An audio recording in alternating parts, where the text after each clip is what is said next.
गणपति बप्पा मोरया। कर्नाटक में फ्री के चक्कर में वहां के लोगों ने हिंदू विरोधी सरकार को चुन लिया। उन्हें लगा कि कांग्रेस आएगी तो खटाखट योजना के तहत जो है हमें लाभ पहुंचाएगी। कांग्रेस सरकार आई, लेकिन योजनाओं का जो लाभ कर्नाटका के लोगों को मिलना चाहिए उसके जगह पे उन लोगों को हानि होने लगा। पेट्रोल और डीजल का दाम सबसे पहले कर्नाटक में बढ़ाया गया और जिस प्रकार से पूरे देश में राजस्थान में सबसे महंगा डीजल पेट्रोल कांग्रेस के सरकार के समय में हुआ करता था, अशोक गहलोत जब सीएम हुआ करते थे, उसी तर्ज पे जो है कर्नाटका सरकार आगे बढ़ गई। अब सुनने में आ रहा है कि मांड्या जो एक जगह है कर्नाटक में, वहां पे गणपति विसर्जन के दौरान हिंसा हो गया क्योंकि हिंदू विरोधी तत्वों का ताकत जो है वो बढ़ गया। संरक्षक के रूप में कांग्रेस सरकार जो वहां पे आ गई थी। अब उसका विरोध प्रदर्शन जो है बेंगलुरु में हुआ और बेंगलुरु में जब विरोध प्रदर्शन हुआ तो वहां पे गणपति को गिरफ्तार होना पड़ा। और गिरफ्तार किसने किया? कर्नाटक की कांग्रेस सरकार ने। और कांग्रेस सरकार को यह नहीं पता है कि गणपति जो है सबसे ज्यादा धूमधाम से महाराष्ट्र में, कर्नाटका में, गोवा में और गुजरात में मनाया जाता है। हालांकि गणपति पूजा जो है वर्तमान समय में पूरे देश में मनाया जाता है, लेकिन इन राज्यों में सबसे ज्यादा धूमधाम से मनाया जाता है। अब कर्नाटका का आग जो है महाराष्ट्र में भी फैलेगा और महाराष्ट्र में जब ये आग फैलेगा तो नुकसान जो है किसको होगा वो बताने की जरूरत नहीं है। और इस आग में सबसे पहले जो है उन कांग्रेसियों का घर जलेगा जिन लोगों ने गणपति को गिरफ्तार करने का प्रयास किया है। इसी साल जो है नवंबर या दिसंबर में जो है महाराष्ट्र में चुनाव होने वाला है। हालांकि अभी हरियाणा, जम्मू कश्मीर में चुनाव हो रहा है और इसका असर जो है हरियाणा में भी देखने को मिलेगा, जम्मू कश्मीर में भी देखने को मिलेगा। ये तो राजनीतिक बातें हैं, लेकिन सांस्कृतिक बातें ये है कि भारत एक ऐसा देश है जहां पे 80% हिंदू रहते हैं और उनके आराध्य देवता को जो है वो कर्नाटक में गिरफ्तार कर लिया जाता है। अगर यही काम जो है किसी दूसरे धर्म या पंथ के लोगों के साथ हुआ रहता तो आज देश में जो है हंगामा मच गया होता और देश ही नहीं दुनिया की तमाम मीडिया जो है वो सैटेलाइट के माध्यम से जो है भारत पे नजर गड़ा के जो है और उस खबर को जो है आग देने का प्रयास करता। चूंकि ये गिरफ्तारी जो है कांग्रेस सरकार में हुई है और इंटरनेशनल मीडिया जो है भारत की छवि को धूमिल करना चाहता है, भारत की एकता और अखंडता को तोड़ना चाहता है और भारत के हिंदू लोगों के खिलाफ जो है प्रोपेगेंडा फैलाता है, तो कुछ मीडिया में यह भी फैलाया गया कि गिरफ्तारी जो है वो जायज है। अब जरा सोचिए कि गणपति भगवान की मूर्ति को गिरफ्तार करके और उसे गाड़ी में रखा गया, उस गाड़ी में रखा गया जिस गाड़ी में कैदी को रखा जाता है। क्या दिखाने का प्रयास कांग्रेस सरकार ने किया? वहां से अगर मान लीजिए कि गणपति विसर्जन, अगर गणपति प्रतिमा को जो है हटाना था तो आप हटाते और वहां पे ले जाके विसर्जित करते, लेकिन आप मांड्या में जो हिंसा हुई है एक्चुअल आरोपी को पकड़ने का प्रयास नहीं किए। उसके बाद से एक हिंसा जो है गुजरात में भी हुआ। रात में जो है सूरत में जो है वहां पे कुछ शांति प्रिय समुदाय के लोगों ने जो है पत्थरबाजी किया। अगले दिन सुबह जो है प्रशासन ने जो है उन सारे पत्थरबाजों को चिन्हित किया और सबको गिरफ्तार करके जेल में डाल दिया। और वहां पे जो हिंसा भड़काने का प्रयास कुछ लोगों ने किया था वो हिंसा नहीं भड़क पाई, सब कुछ शांत हो गया। लेकिन चूंकि भारत के छवि को धूमिल करना है और देश के किसी ना किसी कोने में जो है हिंसा फैलाने का प्रयास करना है और देश के लोगों को आपस में लड़ाने का प्रयास करना है, ये काम जो है एक सरकार अक्सर करते रहती है जो विदेशी फंडिंग से चलता है। और वो विदेशी फंडिंग से चलने वाली सरकार भारतीय जनता पार्टी को जो है बदनाम करने का अक्सर प्रयास करते रहती है। वर्तमान समय में शायद उन्हीं लोगों की सरकार कर्नाटका में, और कर्नाटका में जो हुआ वो किसी से छिपा नहीं है। अब मैं कर्नाटका के सरकार से मैं पूछना चाहता हूं कि इस प्रकार का घटना का अंजाम जो कर्नाटका में हो रहा है, दिया जा रहा है, अगर उसके ऊपर कोई प्रतिक्रिया दे देता है तो कर्नाटका पुलिस जो है एट ए टाइम जो है एफआईआर रजिस्टर्ड कर लेती है। अजीत भारती उसका जीता जागता उदाहरण है। सोशल एक्टिविस्ट है और ट्विटर पे बहुत ज्यादा एक्टिव रहते हैं, अपनी प्रतिक्रिया से जो है सरकार से सवाल पूछते रहते हैं और वो हर सरकार से सवाल पूछते हैं। लेकिन जब सवाल वो जो है कांग्रेस की सरकार से, कर्नाटका सरकार से पूछ देते हैं तो कर्नाटका सरकार जो है एफआईआर कर देती है। इस घटना के बाद एक और घटना की मैं बात करने जा रहा हूं। पटना, बिहार की राजधानी पटना जिला का एक जगह गोपालपुर है, जहां पे कुछ गरीब लोगों के घर, जो पिछड़ा समाज के लोग हैं, उनके घर पे जो है वो वक्फ बोर्ड ने जो है अपना नोटिस चिपका दिया। वैसे ही नोटिस चिपकाया जैसे तमिलनाडु में एक मंदिर जो 800 साल पुराना मंदिर है, उस मंदिर पे वक्फ बोर्ड ने नोटिस चिपका दिया था। वैसे ही नोटिस चिपकाया जैसे तमिलनाडु में जो है एक 1200 साल पुराना गांव है और उस गांव के पूरे जमीन को वक्फ बोर्ड ने जो है अपना जमीन बता दिया। अब क्यूआर स्कैन की बात चल रही है तो मैं आप लोगों से विनती करना चाहता हूं कि आप लोग अपनी प्रतिक्रिया जो है जरूर दें और उसमें जो है वक्फ बोर्ड जो है उसको निरस्त किया जाए, इस पे जो है आप लोग अपना राय दें। नहीं तो ये वक्फ बोर्ड वाले जो लोग हैं ये सबसे ज्यादा जो है पिछड़ा समाज के और दलित समाज के लोगों को परेशान करते हैं। इतिहास उठा के देख लीजिए, नहीं भरोसा है तो जाइए और सर्च मारिए, पूरे देश में सबसे ज्यादा दलितों और पिछड़े समाज के लोगों के जमीनों पे जो है ना अतिक्रमण जो है ना वक्फ बोर्ड के लोगों ने किया है सबसे ज्यादा। चाहे वो बिहार हो, उत्तर प्रदेश हो, चाहे दूसरे राज्य का कोई जगह हो, आप जाके देख सकते हैं, उठा के देखिए। लेकिन इस पे चंद्रशेखर रावण कुछ नहीं बोलेंगे, चंद्रशेखर रावण कुछ नहीं बोलेंगे। दलितों के लिए जो है सरकार जमीन आवंटित करती है और उस जमीन पे वक्फ बोर्ड वाले लोग जो है अतिक्रमण करके जो है कुछ बना देते हैं। वो अपना धार्मिक जगह कब्रिस्तान या मस्जिद बना लेते हैं या मदरसा बना लेते हैं। चूंकि दलित समाज के लोगों के समर्थन में जो है दलित समाज के ही नेता नहीं आगे आते हैं और वक्फ बोर्ड के लोगों को भी पता है कि मीम भीम की जोड़ी बना के हम लोग सबसे पहले दलित समाज के लोगों का जमीन अतिक्रमण करेंगे और फिर दलित समाज को जो है इतना तोड़ देंगे, इतना मजबूर कर देंगे कि वो मजबूरी में जो है धर्मांतरण करने को जो है मजबूर हो जाए। इसी का जीता जागता उदाहरण जो है वो बिहार का जो है गोपालपुर जो गांव है, वो पटना का जो गांव है वहां पे, और इसका मुद्दा जो है वो अभी जो है सांसद भवन में भी उठा था और बहुत सारे जगहों पे जो है बहुत सारे नेता जो है इस पे आवाज उठा रहे हैं। लेकिन इन सब चीजों के बीच में कर्नाटका में जो हुआ, क्या ये गंगा जमुना तहजीब की बात करने वाले कांग्रेस सरकार को जो है शोभा देता है? हिमाचल प्रदेश में जो हुआ क्या वो शोभा देता है? उत्तराखंड में जो हुआ क्या वो शोभा देता है? चलिए इन सब चीजों के साथ साथ जो है बांग्लादेश पे बातचीत कर लेते हैं। बांग्लादेश में जो है जो पिछड़ा समाज और दलित समाज का जो लोग जो है बांग्लादेश में रुक गए थे क्योंकि उनके पास संसाधन नहीं था उस समय कि बांग्लादेश से भारत में जो है अपने आप को स्विच कर सके, तो वो वहीं पे रुक गए। उनके साथ किस प्रकार से अत्याचार किया जा रहा है, किस प्रकार से शिक्षकों को जो है जबरदस्ती मार पीट के और उन्हें मजबूर किया जा रहा है कि आप जो है यूनिवर्सिटी से, कॉलेज से, इंस्टीट्यूट से जो है इस्तीफा दे, आप सरकारी नौकरी नहीं कर सकते हैं। और हिंदू समाज के लोगों को प्रतिबंधित कर दिया गया सरकारी नौकरी के लिए।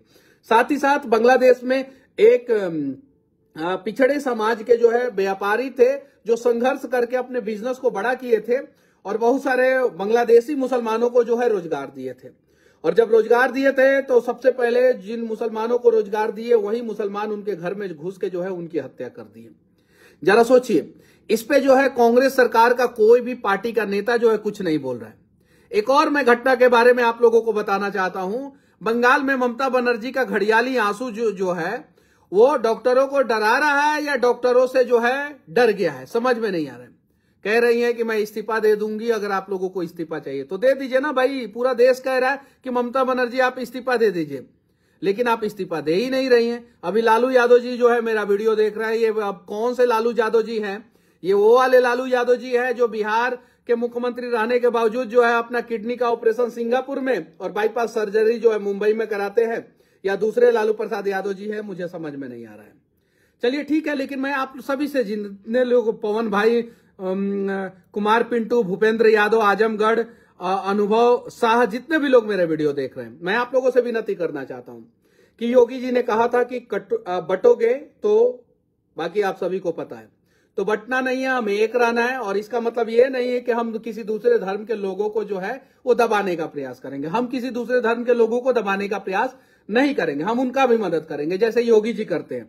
यहां उत्तर प्रदेश में अगर मुस्लिम समाज के लोग भी जो है अगर बीमार होते हैं और उन्हें किसी भी प्रकार की सहायता चाहिए होती है तो सीएम फंड से जो है ना उनके इलाज के लिए प्रॉपर व्यवस्था किया जाता है। अगर आयुष्मान कार्ड से 5 लाख रुपया का खर्च हो गया और उसके अलावा भी एक्स्ट्रा पैसे की जरूरत होती है, तो वो हिंदू मुसलमान नहीं देखते हैं या हिंदू में कोई जात नहीं देखते, सबकी मदद करते हैं।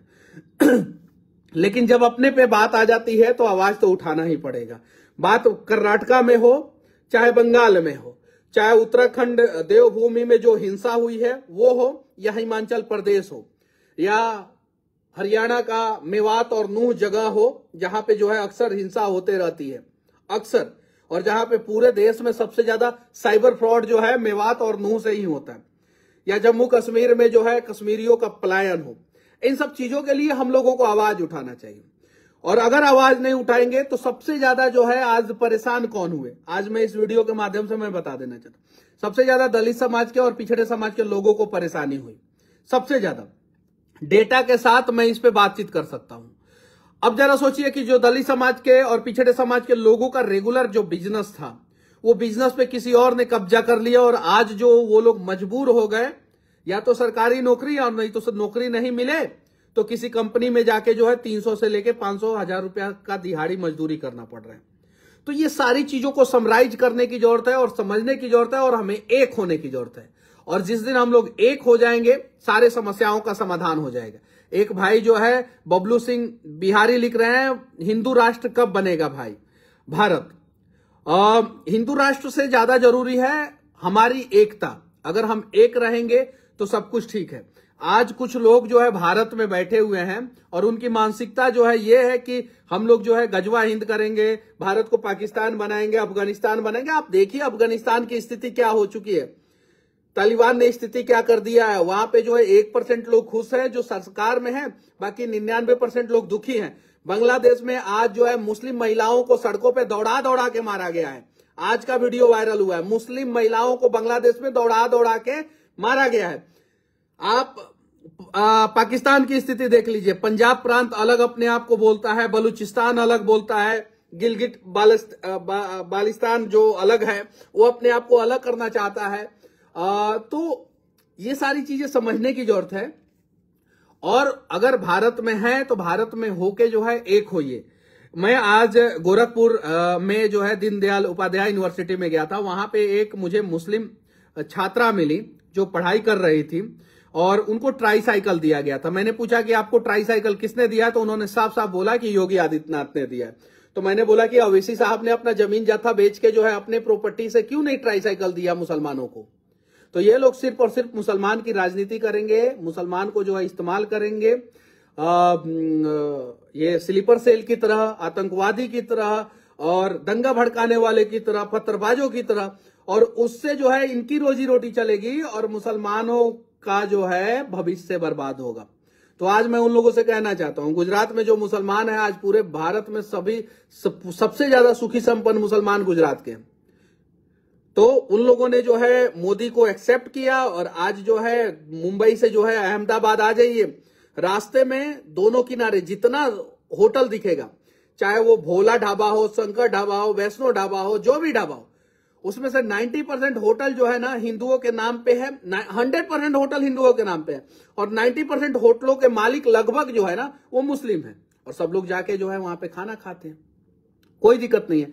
तो हमें एक होने की जरूरत है, हिंदू है या मुसलमान, एक होने की जरूरत है। लेकिन अगर हम हिंदू जो है मुसलमानों का ख्याल रखते हैं तो मुस्लिम लोगों का भी फर्ज बनता है कि हिंदुओं का ख्याल रखें और इस प्रकार का घटना को अंजाम ना दे। जो घटना का अंजाम जो है मांड्या जो कर्नाटका में हुआ, कट्टरपंथी मुस्लिम भीड़ के द्वारा जो है उत्पात मचाया गया, ये मैं नहीं कह रहा हूं, ये कटिंग अखबार का कटिंग कह रहा है।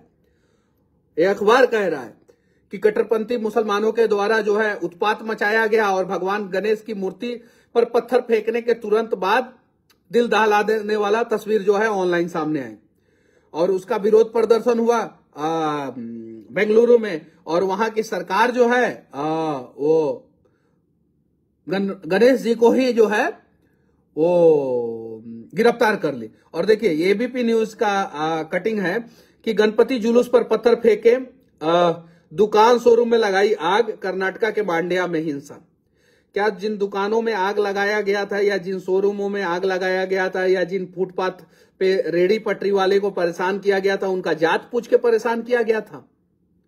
आप बताइए। नहीं, कुछ दंगाई और कट्टरपंथी लोग हैं जिन्हें इनसे मतलब नहीं है कि कौन से जात के लोगों को परेशान कर रहे हैं। उन्हें जो है भारत के खिलाफ जो है एक साजिश करना है, और ये लोग जो है कुछ ज्यादा एक्टिव हो गए हैं। अभी 2024 का जो चुनावी रिजल्ट आया उसके बाद से ज्यादा एक्टिव हो गए हैं। ट्रेनों के पटरियों पे जो है सिलेंडर बम रख रहे हैं, सीमेंट का बोरा रख दे रहे हैं, ट्रेनों की पटरियों को खोल दे रहे हैं, ट्रेन हादसा कराने का प्रयास कर रहे हैं, गणपति विसर्जन के दौरान जो है वो पत्थरबाजी कर दे रहे हैं।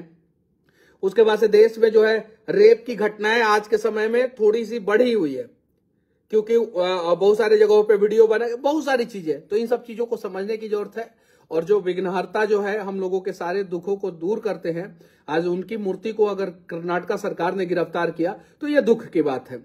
मैंने एक बार कहा था कि बहुत सारे लोग जो है भारत बंद भारत बंद भारत बंद का सपोर्ट करते हैं। एक बार सभी लोग जो है बंगाल चले ना, बंगाल की स्थिति सुधर जाएगी। आज जो है गणपति के साथ जो गलत हुआ कर्नाटक में, एक बार क्या इस देश के सभी लोग जो है बेंगलुरु में चल सकते हैं? चलिए दिखाया जाए बेंगलुरु में ताकत, और वहां की सरकार को सबक सिखाया जाए जिसने गणपति को गिरफ्तार करने का प्रयास किया। और कर्नाटक सरकार से मैं कह देना चाहता हूं, अंजाम बुरा होगा। और बुरा का मतलब ये नहीं कि हम लोग जो है सांप्रदायिक हिंसा को बढ़ावा देंगे।